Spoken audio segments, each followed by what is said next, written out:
Thank you, Jesus. Hallelujah. Oh, we thank you, Jesus. Hallelujah. Hosanna. Hallelujah. Hosanna. Hallelujah. Hosanna. Hallelujah. Hosanna. Hallelujah. Hosanna. Hallelujah. Hosanna. Hallelujah. Hosanna. Hallelujah. Hosanna. Holy, holy are you, Lord God Almighty. Holy, holy are you, Lord God Almighty.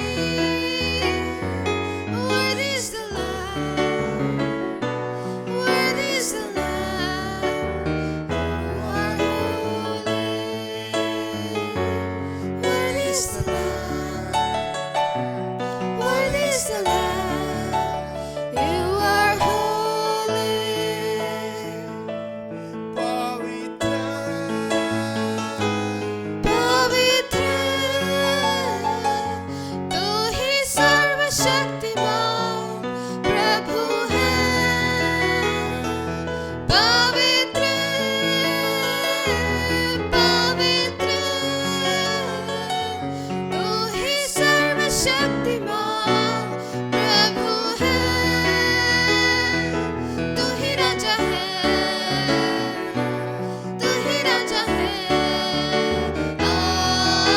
आमीन। तू ही राजा है, तू ही राजा है। आमीन। तू यरे, तू यरे, सर्ववल्लभ नीरे। तू यरे, तू यरे, सर्ववल्लभ नीरे। तुझी उमकी, तुझी उमकी। आमीन। तुझी उमकी, तुझी उमकी। आमीन। तुझी उमकी, तुझी उमकी, तुझी उमकी। आमीन। यीशु के नाम से प्रार्थना करता हूं प्रभु। आमीन, आमीन, आमीन। Praise the Lord. ஆண்டவராகிய இயேசு கிறிஸ்துவின் நாமத்தில் உங்கள் யாவரையும் வாழ்த்துகிறேன்.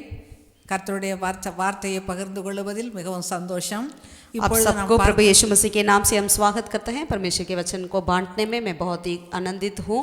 இப்பொழுது நம்ம பார்க்க வேண்டிய வேத பகுதி अभी हम परमेश्वर के वचन से ये देखना चाहते हैं, ஏசாயா 43 அதிகாரம் आइसाया 43 4 வசனம். उसका अध्याय वचन 4 को हम देखें। நீ என் பார்வைக்கு அருமையானபடியினால் கனம் பெற்றாய், நானும் உன்னை சிநேகித்தேன்.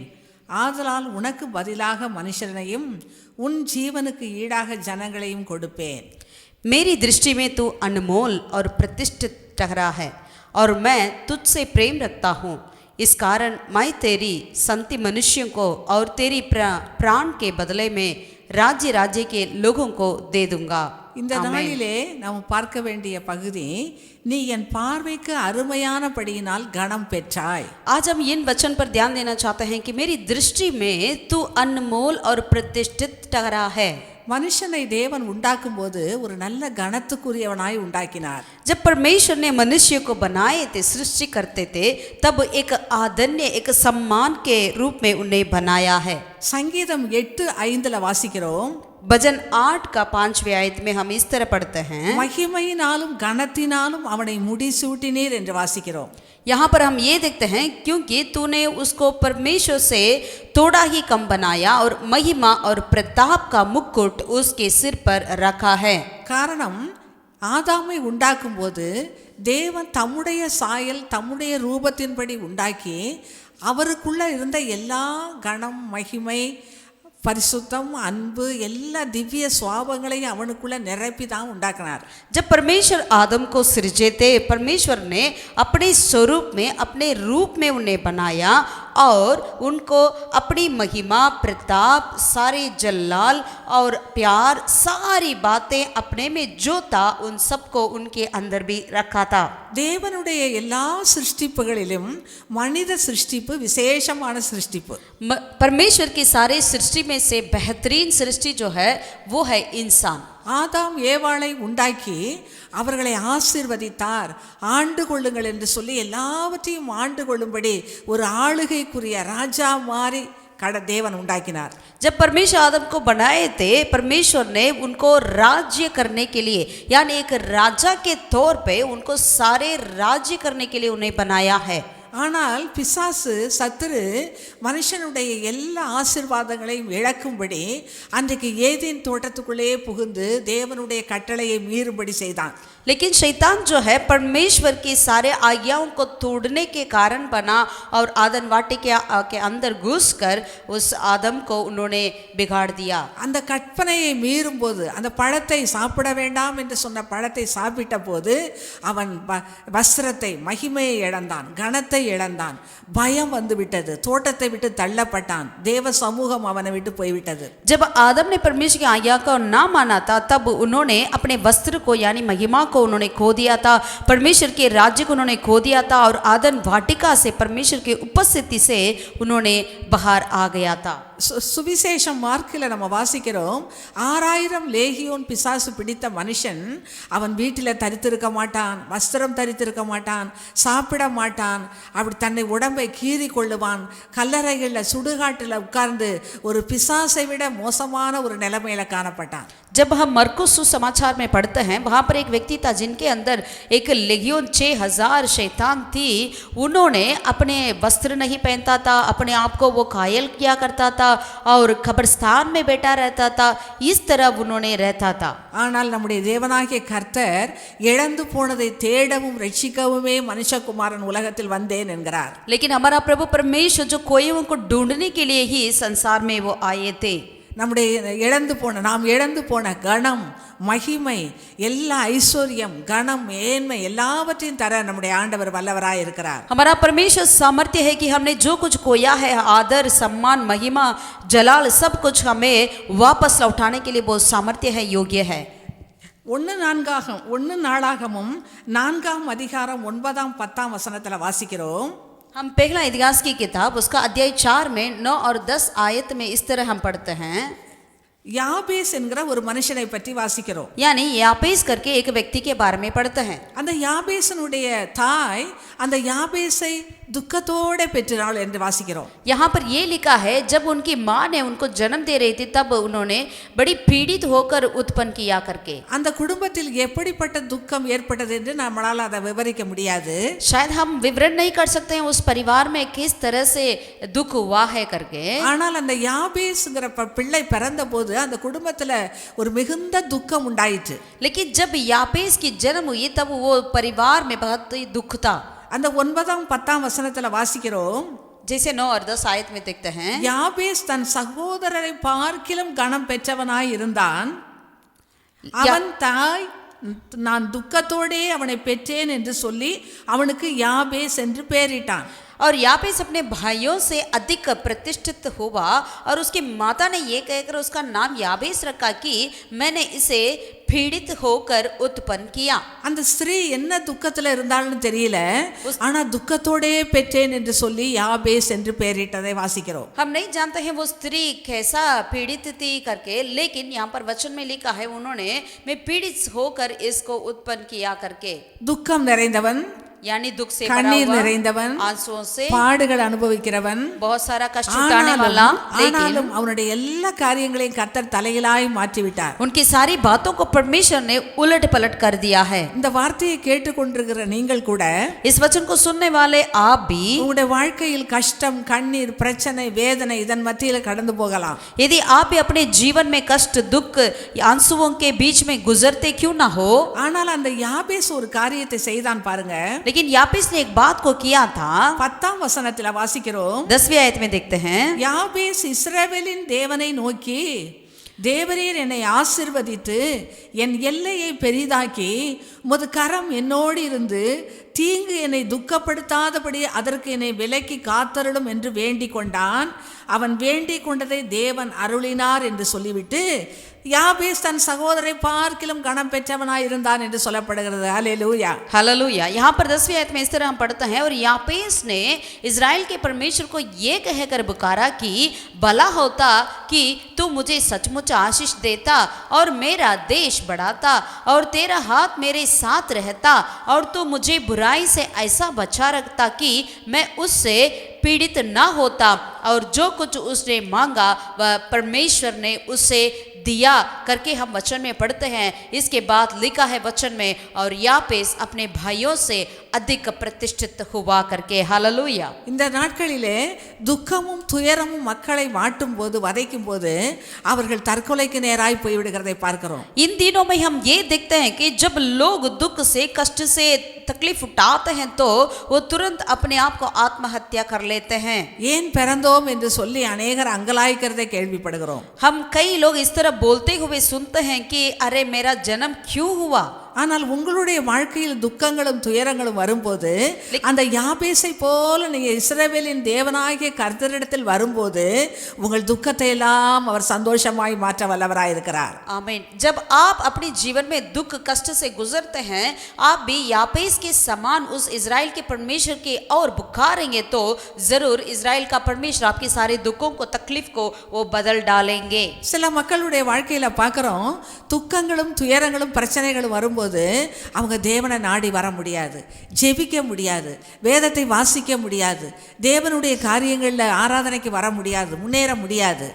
कई लोगों को हम इस तरह भी देखते हैं कि जब उनके बीच में कष्ट आती है, दुख आती है, तो वो तुरंत क्या करते हैं, वो बाइबल नहीं पढ़ते हैं, प्रार्थना नहीं करते हैं, कलीसिया नहीं जाते हैं, परमेश्वर की उपस्थिति में नहीं आ सकते थे. ஆனால் இந்த மனுஷன் பாருங்க, அந்த துக்கத்தின் மத்தியில அவன் இஸ்ரவேலின் தேவனை நோக்கி வந்தான். लेकिन ये व्यक्ति को देखिएगा, जब उनको दुख आया उन्होंने इजराइल के परमेश्वर की और बुखारने लगा. அவன் கர்த்தரை நோக்கி, ஆண்டவரே நீர் என்னை ஆசீர்வதித்து என் எல்லையை பெரிதாக்கணும், தீங்கு துக்கப்படுத்தாதபடி என்னை பாதுகாத்து கொள்ளணும்னு சொல்லி கர்த்தரிடத்துல வேண்டிக் கொண்டதை பார்க்கிறோம். और इतना ही नहीं, उन्होंने परमेश्वर से ये भी मांगा कि यदि परमेश्वर तू मुझे सचमुच आशीष कर और मेरा देश बढ़ा और तेरा हाथ मेरे साथ रहना और तू मुझे बुराई से ऐसा बचा रखना करके उन्होंने इस तरह प्रार्थना करते हुए देखते हैं. அவன் வேண்டிக் கொண்டதை கர்த்தர் அருளினார் என்று வாசிக்கிறோம். और ये भी देखते हैं कि जो कुछ उसने मांगा वह परमेश्वर ने उसे दिया भी.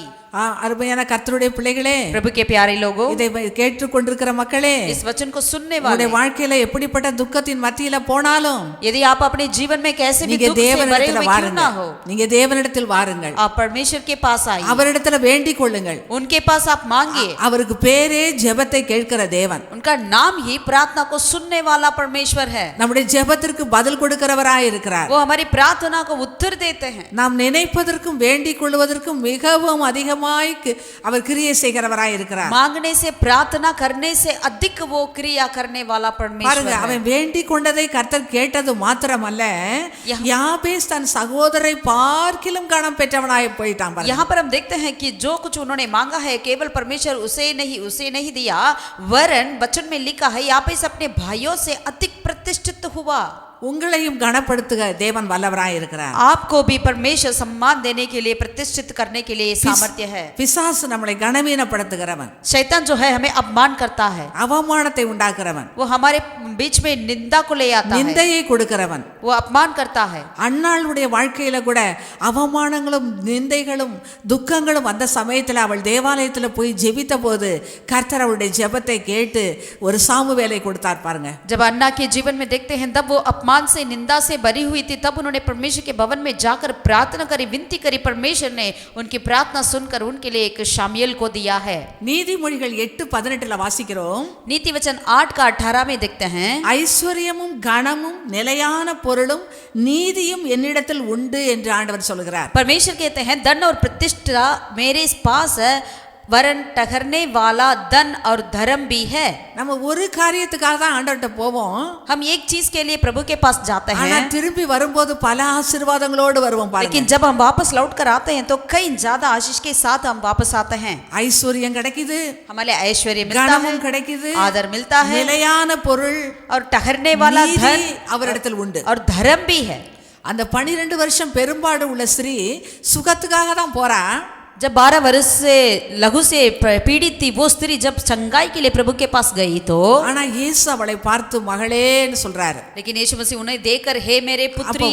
வானத்தையும் பூமியையும் உண்டாக்கின தேவனுக்கு பிள்ளைகள் ஆகிறதை விட ஒரு பெரிய பாக்கியம் இல்ல பாருங்க. आकाश और पृथ्वी की सृजने वाला परमेश्वर की संतान बनने से बेहतरीन और क्या होता है. அடுத்தது சமாதானத்தோடே போன்னு சொல்றாரு. और दूसरा उन स्त्री से प्रभु ने कहा तू शांति से जा. அப்ப இயேசு கிட்ட சுகத்துக்காக வந்தா, यदि यीशु मसीह के पास आप चंगाई के लिए आते ஆனா हैं மகளேன்னு சொல்றாரு. तो प्रभु ने उन्हें पुत्री कहकर அவருடைய बुलाया. குடும்பத்துக்குள்ள வந்துட்டா यानी उनके परिवार के अंदर यदि आप आते हैं, சமாதானத்தோடே போங்கறாரு. प्रभु कहते हैं तू शांति से जा, உன் வேதனை நீங்கி சுகமாயிருங்கறாரு. तेरी वेदना खत्म हो जाएगी, आप चंगाई रहे. பாருங்க எத்தனை ஆசீர்வாதம் பாருங்க. देखिएगा कितनी आशीषें. நீங்க ஒரு காரியத்துக்காக தேவனிடத்துல வந்தீங்கன்னா பல ஆசீர்வாதத்தை பெற்றுக்கொண்டே போயிருவீங்க. यदि आप एक कार्य के लिए प्रभु यीशु मसीह के पास आते हैं तो परमेश्वर के द्वारा आप कई ज्यादा कार्य को प्राप्त करते हुए वापस जा सकते हैं. நாம் ஆராதிக்கிற தேவன் சாதாரண தேவன் அல்ல. जिसके हम आराधना करते हैं वो परमेश्वर साधारण அவர் परमेश्वर சர்வ नहीं வல்லமை உள்ள है, वो தேவனாய் இருக்கிறார். सर्वशक्तिमान है. நீதிமொழிகள் 3:16 வாசிக்கிறோம். नीति वचन 3 का 16 में हम देखते हैं, அவர் வலது கையில் தீர்க்காயுசும் அவர் இடது கையில் செல்வமும் கனமும் இருக்கிறது என்று வாசிக்கிறோம். यहाँ पर हम इस तरह देखते हैं कि उसके दाहिने हाथ में दीर्घायु और उसके बाएं हाथ में धन और महिमा है. அப்ப கனம் பெற்றுக்கொள்ளணும்னு நம்ம போறோம். ஆனா அந்த நீதிமொழிகள் 8ல பார்க்கறோம் ஐஸ்வர்யம் கனம் நிலையான பொருள் நீதி உண்டுங்கிறாரு. இந்த வசனத்துல பார்க்கும்போது தீர்க்காயுசு உண்டுங்கிறாரு.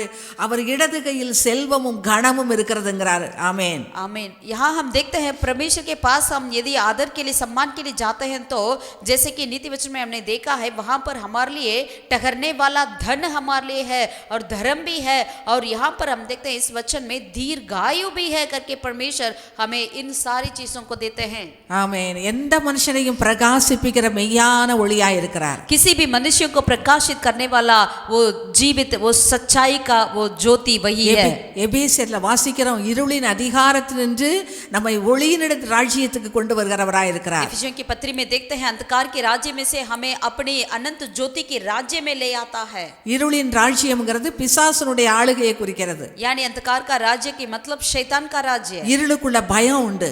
शैतान अंधकार में डर होता है. இருளுக்குள்ள எந்த காரியத்தையும் செய்ய முடியாது. अंधकार में आप कुछ कार्य नहीं कर सकते. இருளுள்ள ஒரு தைரியம் இருக்காது. अंधकार में कोई धैर्य नहीं रहता. ஆனா ஒளியின் பிள்ளைகளாகிய நமக்கு கர்த்தர் நம்மோடு இருக்கிறாருங்கிற நம்பிக்கையும் விசுவாசமும் உண்டு. लेकिन ज्योति के संतान हमारे लिए एक आशा है, एक महिमा है. ஆகவே தேவனுடைய பிள்ளைகள் கர்த்தரிடத்துல வரும்போது அவருடைய வாழ்க்கை தரமே மாற்றப்படுது பாருங்க. इसलिए जब परमेश्वर के बच्चे परमेश्वर के पास आते हैं तो उनका जिंदगी का, उनका सारे तरीका ही, उनके सारे गुण ही बदल जाती है. அவர் சிறியவனை புழுதிலிருந்து எடுத்து எளியவனை குப்பை என்று உயர்த்துகிறார் என்று வேதவசனம் சொல்கிறது. वचन में लिखा है वो कुड़ों से कंगालों को उठाता है और दरिद्रों को ऊंचे स्थान पर बिठाता है. அவனை பிரபுக்களோடும் ராஜாக்களோடும் உட்கார பண்ணுவேன்கிறார். और प्रभु कहते हैं तुझे मैं राजाओं के साथ, प्रभुओं के साथ मैं बिठाता हूँ. மகிமையுள்ள சிங்காசனத்தை சுதந்தரிக்க பண்ணுவேங்கிறார். और महिमा से भरे हुए सिंहासन को तू स्वतंत्र करेगा करके कहते हैं. இந்த உலகத்தினுடைய உலகத்தினுடைய காரியங்கள் கனம் மாத்திரமல்ல,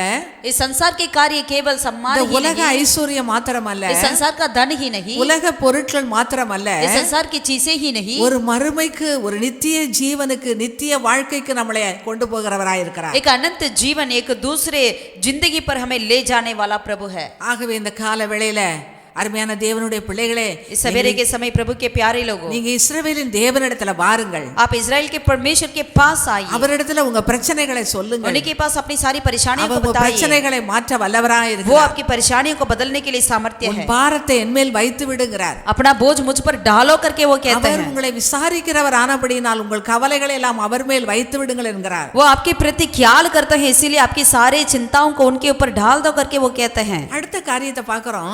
दूसरा, அந்த கணத்தை நம்ம பெற்றுக்கொள்வதற்கு முதல்ல ஆண்டவர்ட்ட வரணும். पहला कार्य, हमें सम्मान को प्राप्त करने के लिए, आदर को प्राप्त करने के लिए पहला हमें परमेश्वर के पास आना है, ஜெபிக்கணும், प्रार्थना करना है। அடுத்து 1 சாமுவேல் 2:30 வாசிக்கிறோம். दूसरा, पहला शामुएल 2 अध्याय का 30 आयत में हम देखते हैं, என்னை கணம் பண்ணுகிறவர்களை நான் கணம் பண்ணுவேங்கிறார். प्रभु यहाँ पर कहते हैं, जो कुछ मुझे आदर करता है वे मैं उन्हें आदर करूंगा, என்னை அசட்டை பண்ணுகிறவர்கள் கனவீனப்படுவார்கள்ங்கிறார். और जो मुझे तुच्छ जानते हैं छोटा समझे जाएंगे। உங்க வீட்டுக்கு ஒரு பெரிய அதிகாரி, உங்களோட வேலை செய்கிற அதிகாரி, அல்லது உங்க பிள்ளைகளுடைய ஒரு டீச்சர் உங்க வீட்டுக்கு வந்துட்டாங்கனாக்க நீங்க அவங்களை எப்படி கனப்படுத்துவீங்க? यदि मानिएगा आपके घर पर यदि आपके बच्चों का अध्यापक आते हैं या कोई बड़ी अधिकारी आते हैं तो आप कितना उनको आदर और सम्मान देते हैं। அவங்க வர்றாங்கன்னு சொல்லிட்டாவே வீடெல்லாம் ஒழுங்கு பண்ணிடுவீங்க. यदि वो आ रहे हैं करके सुनते ही तुरंत क्या करेंगे, अपना घर को सब कुछ ठीक ठाक करेंगे।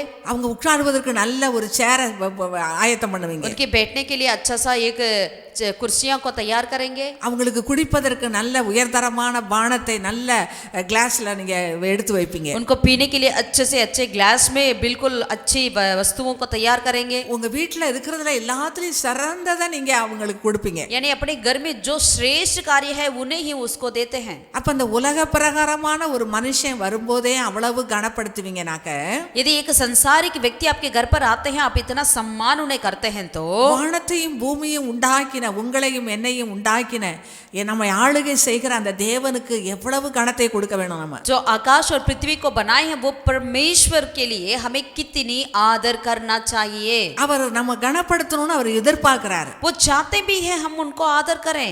என்னை கனம் பண்ணுகிறவர்களை நான் கனம் பண்ணுவேங்கிறார். जो मेरा आदर करे मैं उनका आदर करूंगा, என்னை அசட்டை பண்ணுகிறவர்கள் கனவீனப்படுவார்கள். और जो मुझे तुच्छ जाने वे छोटे समझे जाएंगे। இந்த சம்பவம் எந்த இடத்துல வருதுன்னு உங்களுக்கு தெரிஞ்சிருக்கலாம். आप जानते होंगे ये कार्य कहां पर आ रहा है। ஏலியினுடைய பிள்ளைகள் சில தவறுகளை செய்யறாங்க. जब धार्मिकता के बच्चे जब कुछ गलतियां करते हैं, அப்ப அதை லேசா விட்டுறாரு, அதை கண்டிக்கல. तब परमेश्वर ने उनको कुछ समझा नहीं, छोड़ दिया था। அப்ப கர்த்தரை காட்டிலும் பிள்ளைகளை அவர் முக்கியப்படுத்துறாரு. यानी वहां पर हम देखते हैं उन्होंने अपने बच्चे को ज्यादा मानने लगा परमेश्वर से बढ़कर। இந்த உலகத்துல நம்ம வெறுமையாய் தான் பிறக்கிறோம். इस संसार में हम खाली हाथ ही आते हैं, ஆனால் தேவன் நமக்கு நல்ல மனைவியை கொடுக்கிறாரு, புருஷனை கொடுக்கிறாரு, பிள்ளைகளை கொடுக்கிறாரு, வீட்டை கொடுக்கிறாரு, உத்தியோகத்தை கொடுக்கிறாரு, எல்லா நன்மைகளையும் அவர் பரலோகத்தில் இருக்கிற தேவன் நமக்கு கொடுக்கிறாரு. लेकिन परमेश्वर हमारे लिए अच्छा घर दिलाते हैं, बच्चे दिलाते हैं, पति और पत्नियां और सारे बेहतरीन कार्य को हमें देते हैं। அநேகருடைய வாழ்க்கையில பார்க்கிறோம், कई लोगों के जीवन में इस तरह देखते ஒண்ணு हैं, இல்லாம இருப்பாங்க, वो बिल्कुल कुछ भी उनके पास नहीं रहता ஆனா है, ஜெபம் பண்ண பிற்பாடு கர்த்தர் எல்லாத்தையும் கொடுக்கிறாரு. लेकिन जब भी उनकी प्रार्थना में लगते हैं तो तुरंत परमेश्वर सब कुछ देने लगते हैं। உதாரணமா பிள்ளைகள் இல்லாம இருப்பாங்க, ஊழியக்காரங்க ஜெபம் பண்ணுவாங்க, ஜெபம் பண்ணி பிள்ளைகள் கிடைக்கும். उदाहरण के लिए जिनके बच्चे नहीं होते वो प्रभु के दास के पास आते हैं, वे प्रार्थना करते हैं, उनके बच्चे आ जाते हैं।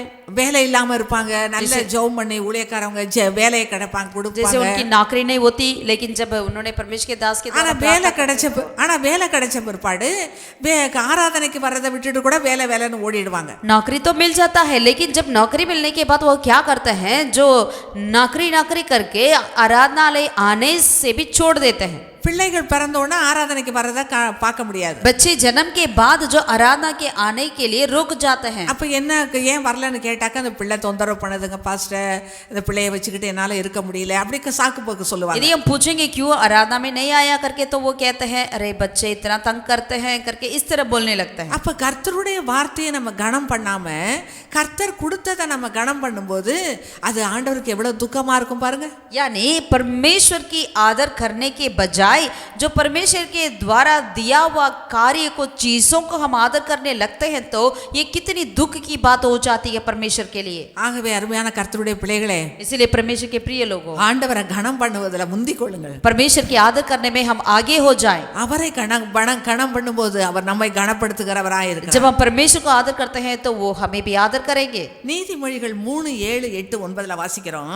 नीति वचन 3 अध्याय का 7, 8, 9 में पढ़ते அதை हैं. எப்படி நம்ம கனப்படுத்துறத நம்ம வெளிப்படுத்த முடியும்னு வாசிக்கிறோம். यानी जिस तरह हम परमेश्वर को आदर करते हैं उसे किस तरह हम दिखा உன் सकते हैं. பொருளாலும் உன் எல்லா விளைவின் முதற் பலனாலும் கர்த்தரை கனம் பண்ணு. यहाँ पर लिखा है 9 आयत में अपनी संपत्ति के द्वारा और अपनी भूमि की पहली उपज दे देकर यहोवा की प्रतिष्ठा करना.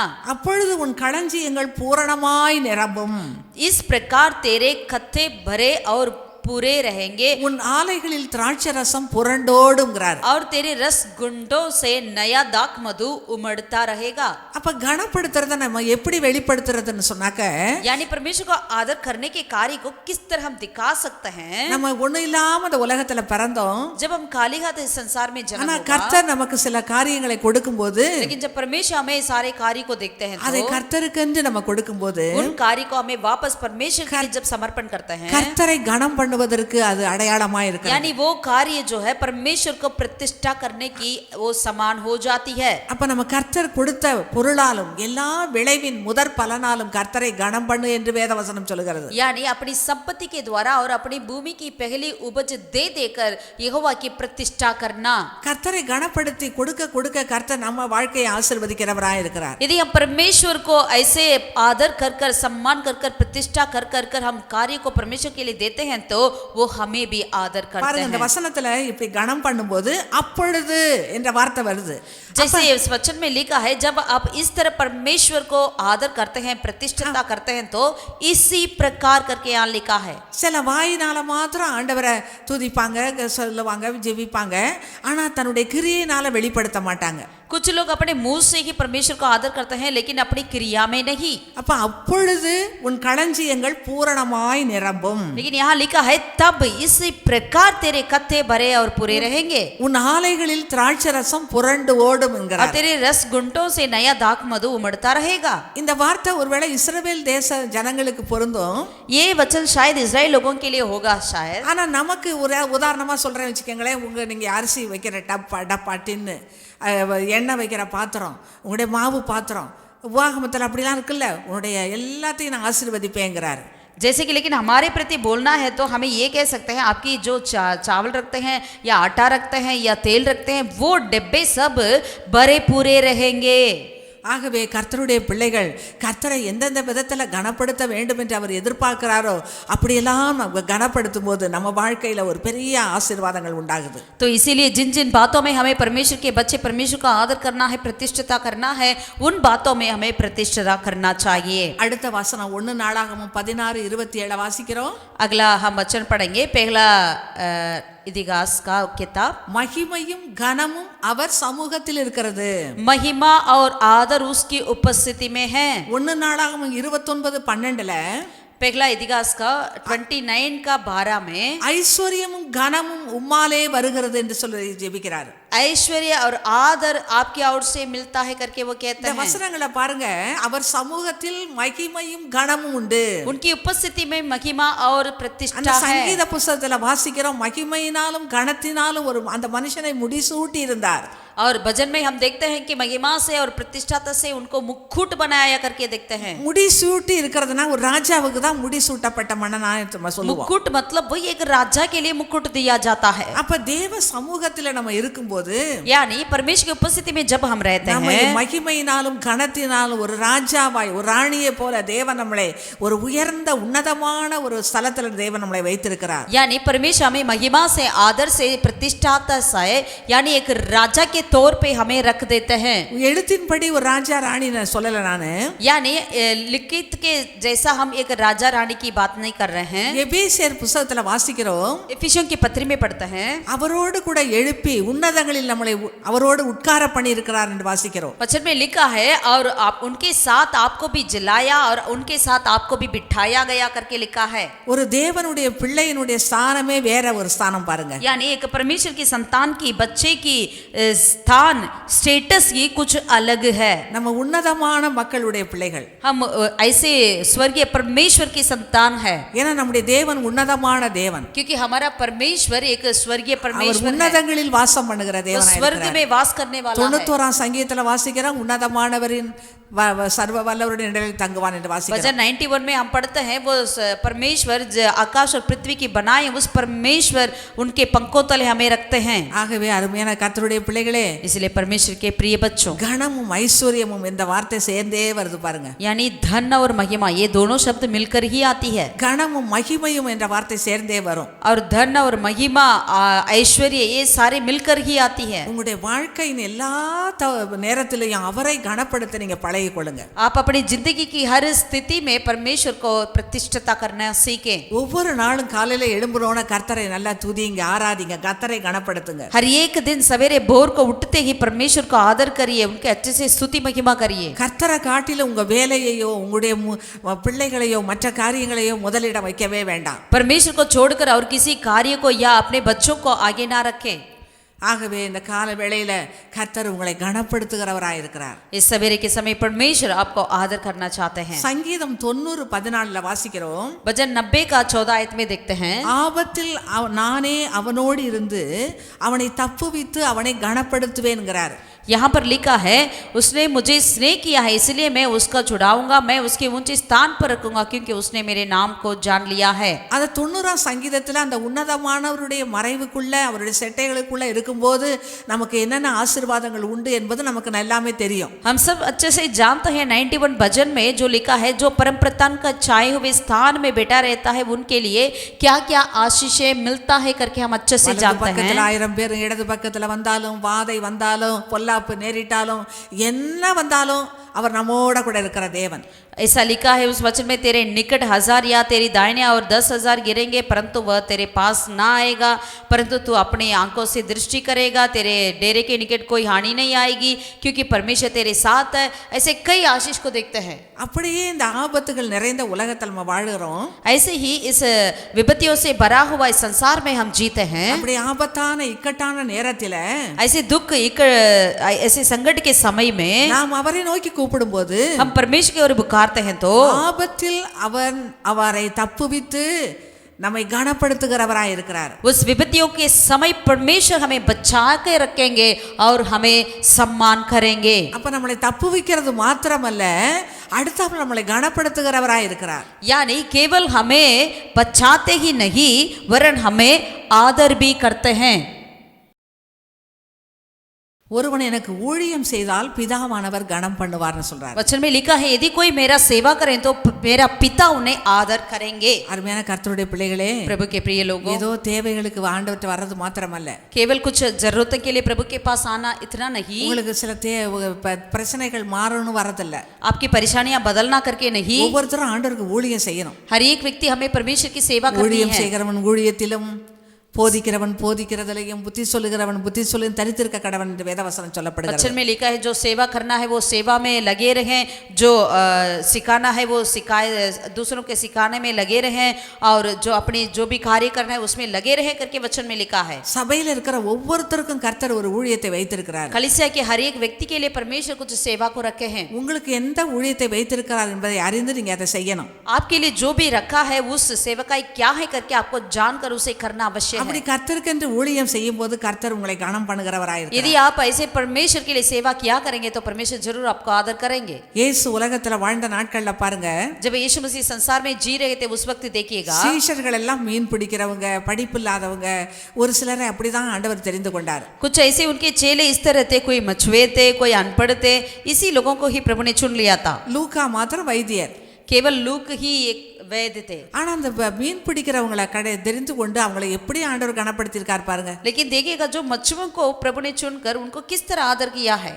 பேதுருவை பார்த்து சொல்றாரு, இந்த கல்லின் மேல் என் சபையை கட்டுவேன், பாதாளத்தில் வாசல்கள் அதை மேற்கொள்வதில்லைங்கிறார். पत्थरस को देखकर प्रभु कहते हैं इस पत्थर पे मैं अपनी कलीसिया बनाऊंगा, पाताल का फाटक उसे प्रबल नहीं करेगी. அப்போஸ்தல காலத்துல வாசிக்கிறோம், प्रेरितों के समय में देखते அந்த हैं பேதுரு பிரசங்கம் பண்ணும்போது 3000 பேர் ரட்சிக்கப்படுறாங்க. वहां पर पत्रस जब प्रचार किया था 3000 लोग उद्धार पाए. அப்ப அந்த சபைக்குள்ள ஜனங்களை கொண்டு வருவதற்கு முதலாவது பேதுருவை உபயோகப்படுத்தினார். यानी कलीसिया में ले आने के लिए पहला परमेश्वर पत्रस को ही जबरदस्त इस्तेमाल किया है. பிறகு 5000 பேர் ரட்சிக்கப்படுறாங்க. उसके बाद 5000 लोग उद्धार पाए. பிறகு பாத்திரம் திரளான ஸ்திரீகளும் புருஷர்களும் என்று வாசிக்கிறோம். उसके बाद हम पढ़ते हैं कि बहुतरी स्त्री और पुरुष लोग, அநேக அற்புதங்கள் அடையாளங்கள் அவர் மூலம் நடக்குது. उनके द्वारा कई अद्भुत चमत्कार हो रही थी. எப்படி இதெல்லாம் படிப்பில்லாத பேதுருக்கு எப்படி இது செய்ய முடிந்தது? ये सारे कैसा पतरस के जीवन में जो अनपढ़ थे वो होता है. அந்த சீமோன் பேதுருவை கர்த்தர் அழைக்கும் போது जब पतरस को परमेश्वर ने बुलाया था, வலையை விட்டான். उन्होंने अपने जाल को படகை छोड़ा, விட்டாரு, अपना नाव को छोड़ा, தாய் தகப்பனை விட்டாரு, अपने माता पिता को छोड़ा. உடனே என்னை பின்பற்றி வான்னு சொன்னோனே கீழ்ப்படிந்து வந்தார். तुरंत मेरे पीछे होले करके तुरंत उन्होंने मानने लगा. அப்ப கர்த்தரை பின்பற்றி உடனே கீழ்ப்படிந்து போகும்போது கர்த்தர் எப்படி கனப்படுத்துறார் பாருங்க. यानी परमेश्वर को तुरंत उनके आज्ञा मानकर उनके पीछे चलते हैं तो परमेश्वर कैसे हमें आशीषित करते हैं. देखिए அருமையான கர்த்தருடைய பிள்ளைகளே, प्रभु के प्रिय लोगों, நீங்க கர்த்தருக்கு ஊழியம் செய்யணும். आप परमेश्वर की सेवा करना है. ஏசாயாவுல வாசித்தோம், ऐसा में पढ़ा है அவர் நமக்கு ஜாதிகளையும் ஜனங்களையும் நமக்கு தருவேன்ங்கிறார். परमेश्वर कहते हैं तो देश देश के लोगों को, जातियों को मैं तुझे दूंगा. ஆகவே கர்த்தருடைய பிள்ளைகள் நன்றாக ஊழியம் செய்யணும். इसलिए परमेश्वर के बच्चे हमें अच्छे से सेवा करना चाहिए. ரோமர்ல வாசிக்கும் போது நன்மை செய்கிறதுனால கனமும் சமாதானமும் உண்டு என்று வாசிக்கிறோம். रोमियो में हम देखते हैं भलाई करने के द्वारा हमारे लिए और आदर और शांति मिलती है. கர்த்தர் நன்மை செய்கிறவராய் சுற்றி திரிந்தார். प्रभु यीशु भलाई करने वो घूमता फिरता रहा. அப்ப அவருடைய பிள்ளைகளாகிய நமக்கும் அந்த நன்மை செய்கிற அந்த சுபாவம் நமக்குள்ளேயே வந்துடணும். उनके बच्चे हमें भी ऐसे भलाई करने का स्वभाव हमारे अंदर भी होना चाहिए. அப்ப நன்மை செய்கிறவனுக்கு கனம் உண்டு, சமாதானம் உண்டு. यानी जो भलाई करता है उनके लिए आदर है और शांति है, सम्मान है. இந்த கணத்தை எப்படிலாம் நம்ம பெற்றுக்கொள்ள வேண்டும் என்று வேத வசனம் சொல்லுகிறது என்பதை நம்ம பார்த்தோம். इस सम्मान को कैसे कैसे हम प्राप्त करें करके वचन के द्वारा हम देखे हैं. கடைசியாக अंतिम में சங்கீதம் भजन 148 சங்கீதத்துல வாசிக்கிறோம். भजन 148 में हम पढ़ते हैं இந்த கணம் அவருடைய பரிசுத்தவான்கள் யாவருக்கும் உண்டாகுங்கிறார். यहाँ पर लिखा है ये आदर उनके सारे संत लोगों के लिए है करके वो कहते हैं. 149 சங்கீதம் 149 भजन का 7ஆம் வசனத்துல வாசிக்கிறோம். 7वीं आयत में देखते हैं அவருடைய ராஜாக்களை சங்கிலிகளாலும் அவருடைய மேன்மக்களை இருப்பு விலங்குகளாலும் கட்டவும், எழுதப்பட்ட நியாய தீர்ப்பை அவர்கள் பேரில் செலுத்தவும், அவர்கள் வாயில் கர்த்தரை உயர்த்தும் துதியும் அவர்கள் கையில் இருபுறமும் கருக்குள்ள பட்டயமும் இருக்கும். இந்த கனம் அவருடைய பரிசுத்தவான்கள் யாவருக்கும் உண்டாகும். அல்லேலூயா, आमीन. वचन में लिखा है और उनके राजाओं को सांकलों से और उनके प्रतिष्ठित पुरुषों को लोहे की पेड़ियों से जकड़ रखें और उनको टहराया हुआ दंड दे. उसके सब भक्तों की ऐसे ही प्रतिष्ठा होगी. या की स्तुति करो. இந்த கனம் அவருடைய பரிசுத்தவான்கள் யாவருக்கும் உண்டாகும். इनके ऐसे प्रतिष्ठता सारे उनके भक्तों के होगी. அப்ப அந்த பரிசுத்தவான்கள் என்ன செய்வாங்களா? यानी उनके भक्त लोग क्या करते हैं? அவர்கள் வாயில் எப்போதும் கர்த்தரை உயர்த்தும் துதி இருந்து கொண்டே இருக்கும். उनके जुबान में हमेशा परमेश्वर की स्तुति बनी रहती है. அவர்கள் கையில் இருபுறமும் கருக்குள்ள பட்டயம் வேத வசனம் இருக்கும். और उनके हाथों में दोधारी तलवार हमेशा रहती है.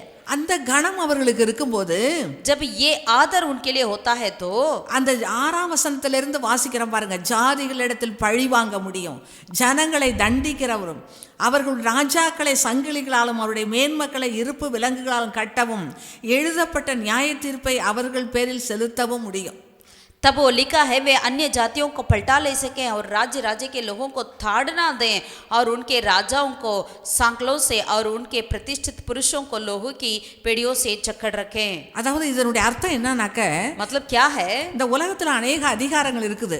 इस संसार में कई ऐसे अधिकार होती है। பிசாசுனுடைய அதிகாரங்கள், शैतान के अधिकार, ராஜாக்களுடைய राजाओं के அதிகாரங்கள், अधिकार மேன் மக்களுடைய அதிகாரங்கள், और ऊपर लोगों के अधिकार, அவங்க மூலமா சில தண்டனைகள் எல்லாம் சொல்லப்பட்டிருக்கு. उनके द्वारा कई दंड को भी बताया जा रहा ஆனா है। இதையெல்லாம் நம்ம ஒண்ணு இல்லாமல் மாற்றுவதற்கு ये सारे बातों को यदि हमें तोड़ना है तो இதை எப்போதும் கர்த்தரை உயர்த்தி கொண்டே இருக்க வேண்டும். हमें हमेशा परमेश्वर को ऊंचा करना चाहिए। கர்த்தருடைய வசனம் நம்ம கையில மாத்திரமல்ல, நம்முடைய இருதயத்திலேயும் இருக்கணும். यानी परमेश्वर का वचन हमारे हाथों में नहीं वरन हमारे हृदय में भी होना चाहिए। அப்ப நமக்கு கீழே தான் எல்லா ஆளுகை அதிகாரங்களை கர்த்தர் வச்சிருக்கிறார். तब परमेश्वर हमारे नीचे ये सारे अधिकार को रखे हैं। அத கொலோசியர்ல நம்ம வாசிக்கிறோம் பாருங்க. கொலோசை எல்லா की पत्री அதிகாரமும் में நமக்கு देखते கீழே தான் हैं இருக்குது. सारे अधिकार हमारे नीचे ही है। நமக்கு பாதங்களுக்கு கீழே வச்சிருக்கிறார். हमारे पैरों के नीचे ही है। அவருக்கு கீழே என்னென்ன இருக்கோ அதெல்லாம் நமக்கு கீழே இருக்கு. यानी प्रभु यीशु मसीह के नीचे जो अधिकार है वो हमारे नीचे भी है। நம்ம இந்த உலகத்துல எதுக்கும் பயப்படணும் அவசியமே इस இல்லை. संसार में किसी कार्य की डरने की कोई जरूरत नहीं है। அவர் காலங்களையும் சமயங்களையும் மாற்றுகிறவர். वो समयों को युगों को बदलने वाला है। ராஜாக்களை தள்ளி ராஜாக்களை ஏற்படுத்துகிறவர். राजाओं को हटाकर राजाओं को खड़ा करने वाला। நம்முடைய தேவனை போல ஒரு சர்வ வல்லமை உள்ள தேவன் யாருமே இல்லை. हमारे परमेश्वर के समान कोई सर्वशक्तिमान परमेश्वर नहीं है। கொலோசியர் 1ல வாசிக்கிறோம். कोलोसई की पत्री पहला अध्याय में देखते हैं 15ஆம் வசனத்திலிருந்து 15वीं आयत से लेकर அவர் அதரிசனமான தேவனுடைய தற்சுரூபமும் சகல சிருஷ்டிக்கும் முந்தின பேருமானவர். वह तो अदृश्य परमेश्वर का प्रतिरूप और सारी सृष्टि में पहलौठा है। ஏனென்றால் அவருக்குள் சகலமும் சிருஷ்டிக்கப்பட்டது. क्योंकि उसी में सारी वस्तुएं की सृष्टि हुई। பரலோகத்தில் உள்ளவைகளும் பூலோகத்தில் உள்ளவைகளும் ஆகிய காணப்படுகிறவைகளும் காணப்படாதவைகளும் ஆகிய சகல வஸ்துக்களும் சிங்காசனங்களானாலும் கர்த்தத்துவங்களானாலும் துரைத்தனங்களானாலும் அதிகாரங்களானாலும் சகலமும் அவரை கொண்டும் அவருக்கென்றும் சிருஷ்டிக்கப்பட்டது. क्योंकि उसी में सारी वस्तुएं की सृष्टि हुई, स्वर्ग की हो अथवा पृथ्वी की, देखी या अनदेखी, क्या सिंहासन, क्या प्रभुताएं, क्या प्रधानताएं, क्या अधिकार, सारी वस्तुएं उसी के द्वारा और उसी के लिए सृष्टि की है। அவர் எல்லாவற்றுக்கும் முந்தினவர். और वही सब वस्तुओं में प्रथम है। எல்லாம் அவருக்குள் நிலைநிற்கிறது. और सब वस्तुएं उसी में स्थिर रहती है। எவ்வளவு பெரிய மகிமையான காரியம் பாருங்க. कितना एक महिमा से भरा हुआ बातें நீங்க हैं। அவருக்குள்ள கிறிஸ்துவுக்குள்ள வாழும்போது यदि आप प्रभु में प्रभु के अंदर रहते हैं तो அவருக்கு என்னென்ன அதிகாரங்கள் ஆளுகை இருந்துச்சோ அத்தனையும் உங்களுக்கு ஆண்டவர் கொடுக்கிறார். उनके अंदर जितनी भी अधिकार थी, प्रभुताएं थी, वो सब आपके भी है। அன்று அவர் சமுத்திரத்துல போகும்போது காற்றையும் கடலையும் அதட்டினாரு, நின்று போனுச்சு. जिस दिन प्रभु यीशु मसीह समुद्र में यात्रा कर रहे थे, जब हवा को और तूफान को उन्होंने डांटा, वो रुक गया करके देखते அந்த हैं। மீனுக்கு கட்டளையிடாரு, யோனாவை வந்து விழுங்குது. जब वो बड़ी मछली को उन्होंने आज्ञा दिया तो वो आकर योना को निगल गया। காக்கைக்கு கட்டளையிடாரு, எலியாவுக்கு போஷாக்கு கொடுக்குது. जब कौवों को आज्ञा दिया, वो एलिया नबी को उन्होंने खिलाया। அவர் சொல்ல ஆகும், கட்டளையிட நிற்கும். वो जो कहें वैसा होगा, आज्ञा देते हैं वैसे ही होगा। அப்படிப்பட்ட சர்வ வல்லமையுள்ள அதிகாரம் ஆளுகை படைத்த தேவனுக்குள்ள நீங்க இருப்பீங்கனாக்க, यदि ऐसा सर्वशक्तिमान राज्य करने वाला प्रभु के अंदर आप रहते हैं तो உங்களுக்கு எதிரான வல்லமை எதுவுமே இல்லை. आपके विरोध की कोई भी अधिकार कार्य नहीं कर सकती। எல்லா வல்லமைக்கும் மேற்பட்ட வல்லமை உள்ள தேவனை ஆராதிக்கிறோம். क्योंकि सारे अधिकार से ऊपर है परमेश्वर की हम आराधना करते हैं। சர்ப்பங்களையும் தேள்களையும் மிதிக்கவும் और बिच्छुओं को और सर्पों को उदारने वाले परमेश्वर, சாத்தானுடைய சகல வல்லமைகளை மேற்கொள்ள உங்களுக்கு அதிகாரம் கொடுத்தேங்கிறார். और शैतान के सारे अधिकार को प्रबल करने के लिए परमेश्वर कहते हैं मैं तुझे अधिकार दूंगा। இந்த வார்த்தைகளை கேட்டுக்கொண்டு அருமையான தேவனுடைய பிள்ளைகளே, इन वचन को सुनने वाले प्रभु के प्रिय लोगों, நம்மை கனப்படுத்துகிற தேவனாய் वो இருக்கிறார். हमें आदर करने वाला प्रभु கனமும் है। ஐஸ்வர்யமும் அவரிடத்துல உண்டு. आदर और ऐश्वर्य उनके पास है, கனமும் மகிமையும் அவரிடத்துல உண்டு. सम्मान और आदर उनके पास है। அவர் நம்மளை சாதாரணமான ஒரு மனுஷனாய் ஆண்டவர் உண்டாக்கவே இல்லை. एक साधारण व्यक्ति के रूप में प्रभु ने हमें नहीं बनाए। உங்களுக்காக அப்படியே ஒரு ஜெபம் பண்ணுகிறேன். आइए हम सारे प्रार्थना करें। பரிசுத்த பிதாவே, हे पवित्र पिता, எல்லா துதிக்கும் கனத்துக்கும் மகிமைக்கும் பாத்திரரே, सारा स्तुति महिमा आदर जलाल की पात्र तू ही है। இந்த வேளையில் இந்த வார்த்தையை கேட்டுக்கொண்டு நம்முடைய மக்களுக்காய் ஜெபிக்கிறோம். इस समय में इस वचन को सुनने वाले सारे लोगों के लिए हम प्रार्थना करते हैं खुदावन। யாபேசை போல என்ன துக்கத்துல இருந்தாலும், यदि आप इसकी समान कैसे भी संकट में क्यों ना हो, எப்படிப்பட்ட பிரச்சனைகள்ல இருந்தாலும், कैसे भी परेशानियों में क्यों ना हो, இஸ்ரவேலின் தேவனாகிய கர்த்தரிடத்தில் அவன் வந்தபோது, जब इस्राएल के परमेश्वर के पास जब उन्होंने आया था, அவன் ஜெபித்த போது, जब प्रार्थना की, அவன் வேண்டுதலை கேட்டருளினரே. उनकी प्रार्थना को तूने मांगा है, सुना है खुदा। உம்முடைய பிள்ளைகள் உம்மிடத்தில் வரட்டும், तेरे बच्चे तेरे पास आ जाएं, உம்மிடத்தில் வேண்டிக் கொள்ளட்டும். तुझसे मांगे, கேட்பதற்கு அதிகமாய் கொடுக்கிற என் मांगने தேவன் से ज्यादा देने वाला मेरा உம்முடைய प्रभु, பிள்ளைகளோடு கூட இருப்பீராக. तू अपने बच्चों के साथ रहे खुदा, உம்மை கனப்படுத்துவார்களாக, वे तुझे आदर करें, உமக்கு ஊழியம் तेरी செய்வார்களாக, सेवा करें, நன்மை செய்கிறவர்களாய் இருப்பார்களாக. तेरे लिए भलाई भी करें, உம்முடைய வார்த்தையின்படி நடக்க உம்முடைய பிள்ளைகளுக்கு கிருபை செய்வீராக. तेरे वचन के अनुसार चलने के लिए तेरे बच्चों को பரிசுத்த आदर कर ஆவியானுடைய खुदा। ஆளுகை உம்முடைய பிள்ளைகளோடு கூட पवित्र இருப்பதாக. आत्मा की सामर्थ्य राज्य उन बच्चों के साथ रहने पाए। என்னை பலப்படுத்துகிற கிறிஸ்துவினால் எல்லாவற்றையும் செய்ய பலன் உண்டு என்று சொன்ன வார்த்தையின்படி प्रभु जो मुझे बल देता है उस प्रभु के द्वारा मैं सब कुछ कर सकता हूँ करके तेरे वचन के द्वारा உம்முடைய பிள்ளைகளை பலப்படுத்துவீராக. तेरे बच्चों को बल दीजिए, ஆசீர்வதிப்பீராக. आशीषित कर। இயேசுவின் நாமத்தில் பிதாவே, यीशु मसीह के नाम से हम प्रार्थना करते हैं खुदा। ஆமென். आमीन आमीन। God bless you all. रब की सन्ना गाओ, रब की सन्ना हमेशा रब की होवे सन्ना। ओ हालेलुया, रब की होवे सन्ना हमेशा रब की होवे सन्ना। रब की होवे सन्ना हमेशा रब की होवे सन्ना। जय के जोर से फूको नरसिंगे, जय के जोर से फूको नरसिंगे। बरबत बीन बजा, बरबत बीन बजा हमेशा रब की होवे सन्ना। ओ हालेलुया, रब की होवे सन्ना हमेशा रब की होवे सन्ना। ओ हालेलुया, रब की होवे सन्ना हमेशा रब की होवे सन्ना। बांसुरी पैर सुना सुने सुरीली, बांसुरी पैर सुना सुने सुरीली। झन झन झांझ बजा, झन झन झांझ बजा हमेशा रब की होवे सन्ना। ओ हालेलुया, रब की होवे सन्ना हमेशा रब की होवे सन्ना। रब की होवे सन्ना हमेशा रब की होवे सन्ना। ஒசன்னா ஒசன்னா உன்னதத்தில் ஒசன்னா ஒசன்னா ஒசன்னா உன்னதத்தில் ஒசன்னா. உம்மை உயர்த்திடுவோ துதி நிறைவுடன் கர்த்தரே நீர் உயர்ந்திடுவீர். ஒசன்னா ராஜராஜனே, மகிமை மகிமை மகிமை ராஜராஜனுக்கே. மகிமை மகிமை மகிமை ராஜராஜனுக்கே. உம்மை உயர்த்திடுவோ